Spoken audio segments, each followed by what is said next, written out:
ఈ అమ్మాయి ఎందుకు వచ్చింది? ఏదో ఎమర్జెన్సీ, 2 minutesలో మాట్లాడి పంపించేస్తాను. మీరు కూర్చోండి ప్లీజ్. సార్, నా పేరు శాంతి. నా కాబోయే భర్తను వీళ్ళు చంపేశారు. ఆ మాట కూడా వీళ్ళే ఒప్పుకున్నారు. కంప్లైంట్ ఇచ్చి 1 month అవుతున్నా ఇంతవరకు మీ పోలీస్ డిపార్ట్మెంట్ వీళ్ళని అరెస్ట్ చేయలేదు. ఎందుకో రీజన్ తెలియదు. పోనీ ఇంతకాలం వీళ్ళు పోలీసులకు దొరకకుండా తిరుగుతున్నారనుకోవచ్చు. కానీ ఇప్పుడు మీ కళ్ళ ముందే ఉన్నారుగా, వాళ్ళు అరెస్ట్ చేయొచ్చుగా. ఇది చాలా సెన్సిటివ్ ఇష్యూ అమ్మా. అందుకే వాళ్ళని అరెస్ట్ చేయడానికి కోర్టు నుంచి వారెంట్ కూడా తెచ్చాం. మోసం, దగా, కుట్ర, మా మీద కేసులన్నీ ఎత్తేస్తామని చెప్పి మమ్మల్ని చర్చలకు పిలిపించి ఉద్దేశపూర్వకంగా మా మీద కుట్ర పంతారా? మీ బుద్ధి పోలీసుకున్నారు కాదు. ప్రభుత్వం తరపున ఉన్న కేసులన్నీ ఎత్తేసాం. ఇది ప్రైవేట్ కేసు. ఈ కేసుకి మాకు సంబంధం లేదు. శభాష్ మంత్రి గారు, ప్రజల చేత ఎన్నుకోబడిన ప్రజాప్రతినిధులు మీరు. కానీ మీకు ప్రజలు పెట్టిన కేసుతో ఏమాత్రం సంబంధం లేదు. మీకు మీ ప్రభుత్వం కావాలి, ప్రభుత్వ పదవులు కావాలి, మీ అడుగులకి మడుగులొత్తడానికి ప్రభుత్వ యంత్రాంగం కావాలి. కానీ మీకోసం ఎండలో నిలబడి ఎన్నికల్లో ఓటేసి గెలిపించిన ప్రజలు మాత్రం అవసరం లేదు. ప్రజల్ని గాలికి వదిలేసి వీళ్ళతో చర్చలు జరిపి ప్రయోజనం ఏంటి? అయినా వీళ్ళేమడుగుతున్నారు? ప్రజల బాగోగులు చూడమంటున్నారు, అంతే కదా? అవును, అందుకే మా చర్చలు. మీరు ఎన్నికల్లో ప్రజలకు ఏం చెప్పి గెలిచారు? ప్రజల బాగోగులు చూస్తామనే కదా. అందులో అనుమానమే ఉంది. మా ప్రభుత్వం అహర్నిశలో అందుకే పనిచేస్తుంది. వాళ్ళు అడుగుతున్నది మీరు చేస్తామన్నది ఒకటే కదా? అవును, ఒకటే. ఒకటే అయినప్పుడు వాళ్ళు అడిగింది మీరు చేసేయండి. ఇక ఈ చర్చలు ఎందుకు, వీళ్ళెందుకు, ఈ ఉద్యమాలు ఎందుకు? చేయలేరు, మీరు చేయలేరు, మీరు చేయలేరు.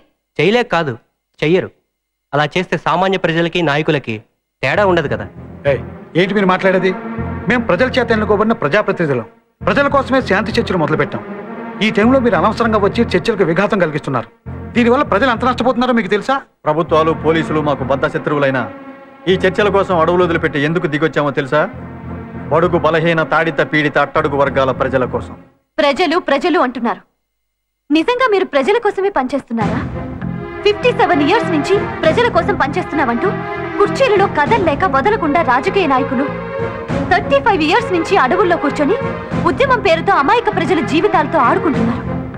ఎంతసేపు మీ అధికారాల కోసం కొట్టుకు చస్తున్నారు తప్పితే ప్రజల గురించి ఒక్క క్షణమైనా ఆలోచిస్తున్నారా? ఓ పక్క రాజకీయ నాయకుల అన్యాయాలతోనూ, అక్రమాలతోనూ, లంచగొండితనంతోనూ, ఆశ్రిత పక్షపాతంతోనూ దేశాన్ని భ్రష్టు పట్టిస్తుంటే మరో పక్క నక్సలైట్లు హింసాకాండతో ప్రజలకి ప్రశాంతత అనేది లేకుండా చేస్తున్నారు.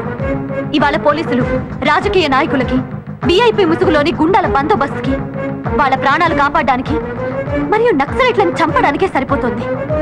అలాంటప్పుడు ప్రజల్ని కాపాడాల్సిన పోలీసులు ప్రజలకి ఏం రక్షణ కల్పిస్తారు? పోలీసులు చంపారని నక్సలైట్లు, నక్సలైట్లు చంపారని పోలీసులు, మీలో మీరు ఒకరినొకరు చంపుకోవడానికే ట్రై చేస్తున్నారు తప్పితే ప్రజల గురించి ఏమైనా ఆలోచిస్తున్నారా? అసలు మీరు ఫ్యాక్షన్ లీడర్స్ లాగా ఇలా కొట్టుకుంటుంటే ప్రజలకు మీ మీద నమ్మకం ఎలా ఉంటుంది? గౌరవం ఇంకెక్కడ ఉంటుంది? ప్రజలు మమ్మల్ని ఎన్నుకున్నారని ఆయన అంటున్నారు, ప్రజలు మమ్మల్ని నమ్ముతున్నారని మీరంటున్నారు. కానీ మీ వెనక ఎంతమంది ప్రజలున్నారు? ప్రజలు మా వెనకే ఉన్నారని మాయ మాటలు చెప్పి ప్రజలు మోసం చేయకండి. ప్రజలు ప్రజలు అని పదే పదే వల్ల వేస్తూ ప్రజలు వంచన చేయకండి. ఇంకా ఎంతకాలం ఇలా ప్రజలు మోసం చేస్తారు? ఏంటి చిన్న ఇష్యూని బట్టి ఓ రచ్చ చేస్తున్నావు? మేమేదో మోసం చేసినట్టు దగ్గర రెచ్చిపోయి మాట్లాడుతున్నావు. నేను తలుచుకుంటే ఏం జరుగుతుందో తెలుసా? ఏం జరుగుతుంది సార్? అమ్మాయి వారెంట్తో వచ్చింది. అనవసరంగా ఆర్గ్యుమెంట్ చేసి ఇష్యూ పెద్ద చేయలేదు. ఏం చేయమంటావయ్యా? ఇదోటి మాట్లాడకపోతే వీక్ అయిపోం. చూడండి మేడం, మీ ఆర్గ్యుమెంట్ కరెక్టే కావచ్చు, కానీ ఒక్క విషయం ఆలోచించండి. ప్రభుత్వం ఇప్పుడు వీళ్లతో శాంతి చర్చలు జరపడానికి సిద్ధంగా ఉంది.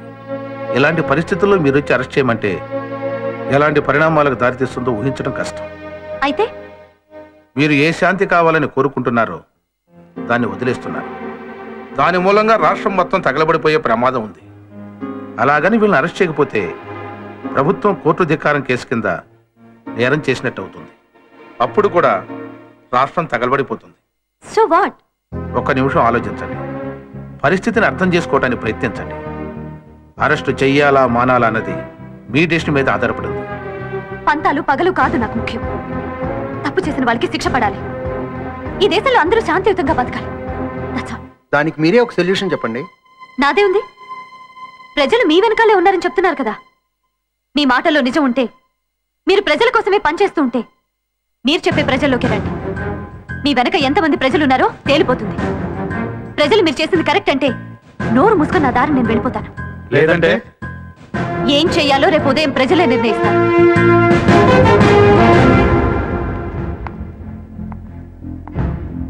మర్చిపోకండి. రేపు ఉదయం 10 గంటలకి హైదరాబాద్ గ్రౌండ్స్ లో ప్రజల దగ్గరికి. ప్రజలు మీ వెనుకున్నారో లేక మీ వెనుకున్నారో లేక ప్రజల వెనక ప్రజలే ఉన్నారో తేలిపోతుంది.